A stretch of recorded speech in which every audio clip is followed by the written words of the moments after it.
Hello students, so today we will continue a lesson 6 cascading style sheet CSS. So in the last class we have studied about the introduction of this lesson 6, in which we have studied about the dynamic web page or the static web page, and also we have studied about the DHTML. Now today we will study about the components of the DHTML. So what are the components of the dynamic hypertext markup language? This dynamic hypertext markup language enables us to create a dynamic web page.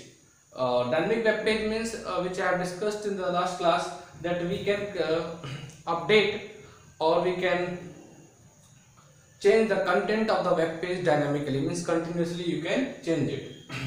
So as number of times you execute the code, HTML code, it will give you the different output. It depends upon the user's request.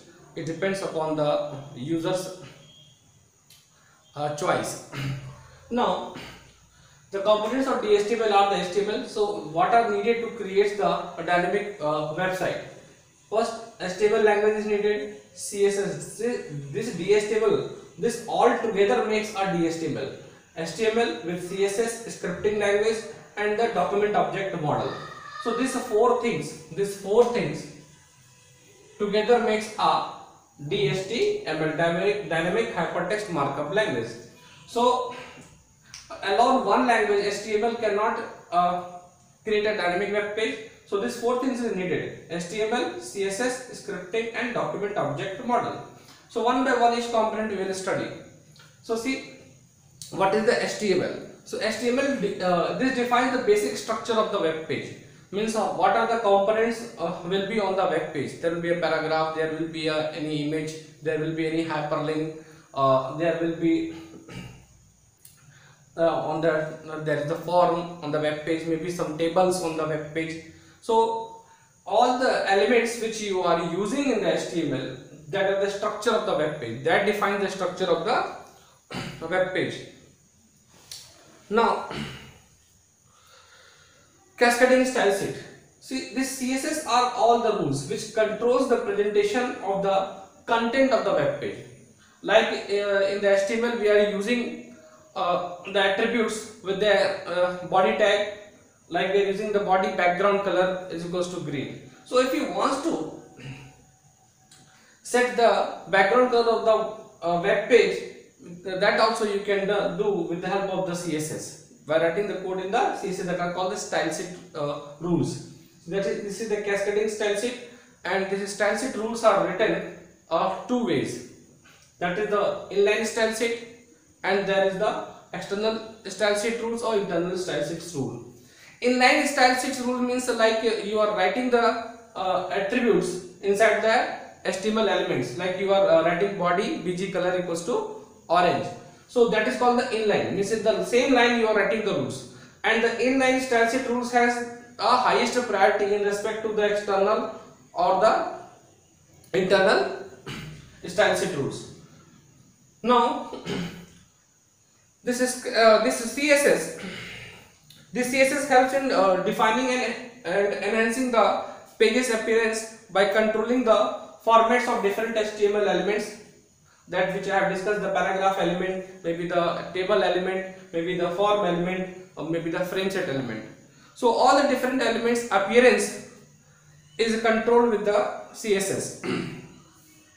Now this CSS contains a wide range of formatting features. Like you are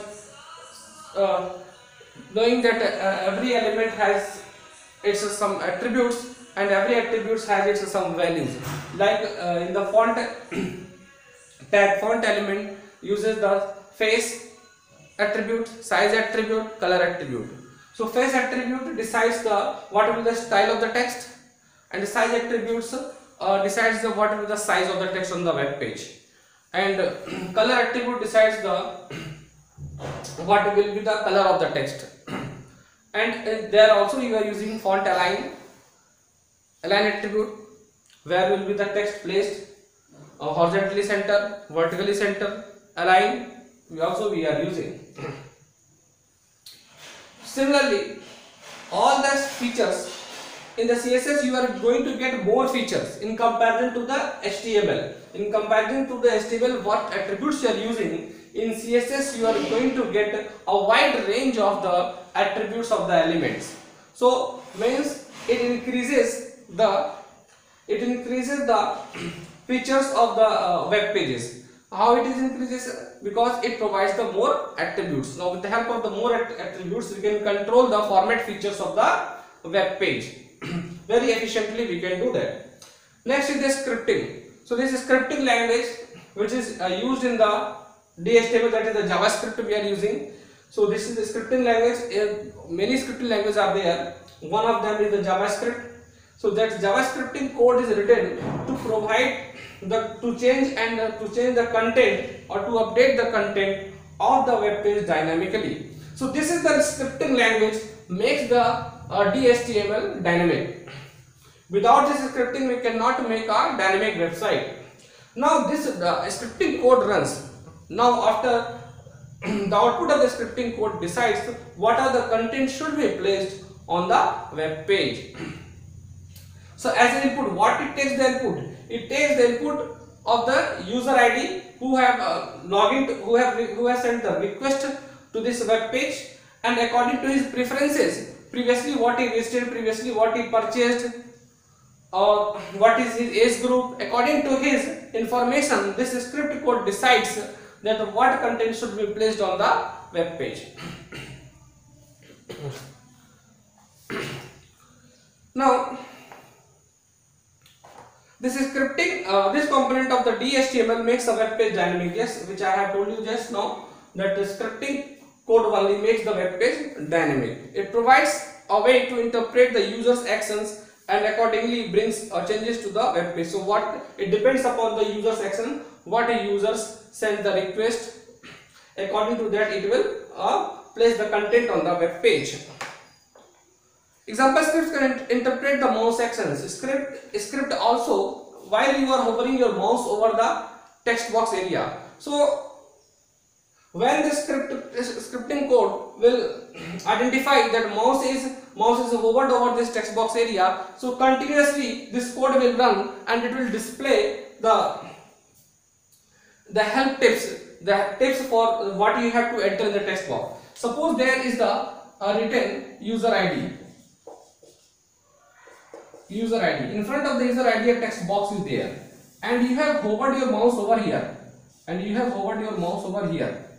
Now when you bring your mouse over here, so suppose you are not knowing what should be the correct information I have to enter here.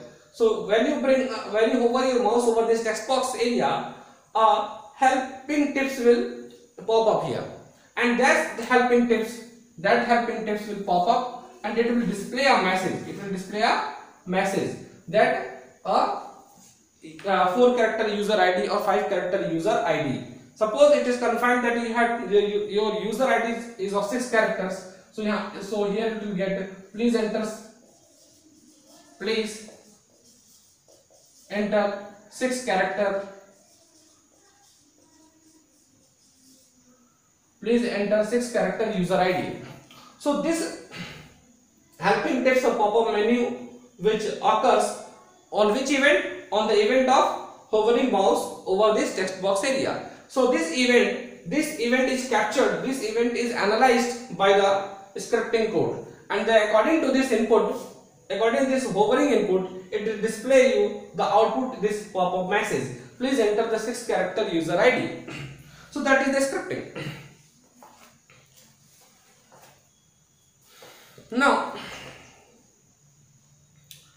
and respond to that action by using a set of predefined instructions. Yes, in the script we have written the functions. So when the mouse will hover over the text box area, so you have to display, means code, we write a function, that is the display function, what you have to display in the pop-up box.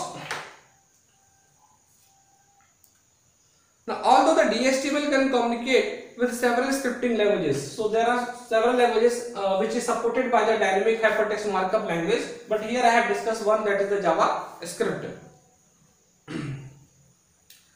Now it uses the various scripting techniques also to detect the browser that the user is using and accordingly execute the code intended for that browser.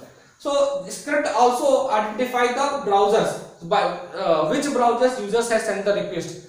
Means it identify the browsers, means client's browser, because client is sending the request to the server. Now on the server side, the scripting language of the DHTML identify the user's browser version and browser, and according to that it will place the content, because many elements are there which is not supported by all browser. Next is the document object model, which is called the DOM. This DOM defines the document object model defines the logical structure of the web page. That what will be on the web page, there will be the paragraph, margins, borders, all things we set with the help of this document object model. So this defines the logical structure of the web page. It arranges the web page content in a hierarchical way. Means what should be there? At first there will be the title section, head section, and after that there will be the body section. That is the hierarchical structure. Like what we are writing, style sheets rules we are writing, that is the internal style sheets rule. So internal style sheets rules we are writing inside the head tag. So after HTML we write the head tag. Inside the head tag we write the title also, and there we can we will write the internal style sheets rules also we can write. Next, and the scripting languages to interact with each other. It enables the script to modify the HTML element in style set setting on a page. So it enables the script to modify the HTML element according to the user's actions performed. It decides what style sheet rules should be applied. Suppose more than one style sheets you have written. Style sheets you can understand as a templates. So many templates are there. So in any templates you can create suppose your slide. So in PowerPoint you are creating a slide.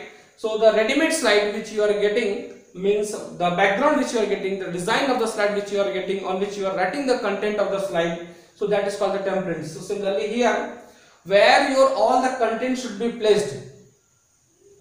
So if you want a ready-made template, means the design of the web page, ready-made design of the web page, its background, its all body sections, where should be the paragraph, what will be its margin. So all this is written in a different style sheet file, that is called the CSS file. So more than one CSS files we are writing, and in the head which file will be linked, that depends on the output of the script. When a script will run, when this JavaScript code will execute, according to that basis it will decide which style sheet, which template is going to be used for the particular user who has sent the request for the web page. Now, it is a way of categorizing and organizing every part of a web page: basic structure, head section element, body section element, style sheets. So this DOM, document object model, is a method of organizing all the components of the web page, where it means paragraph, head, body, sections, header and footers, all things we arrange it. This document object model, that is the WWW consortium, World Wide Web consortium, defines that this DOM is a platform and neutral language interface. It is a platform and neutral language interface that allows the programs and scripts to access the contents and update the contents dynamically.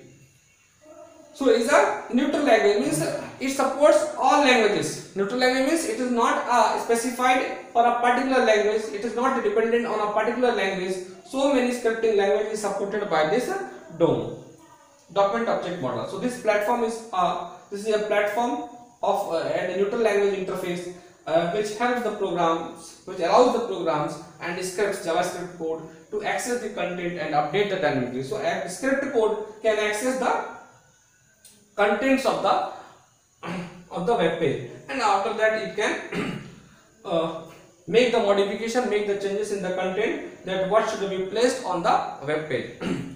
Okay, so in the next class we will study about the cascading style sheet rules and about its also format, how we write the CSS code. Okay.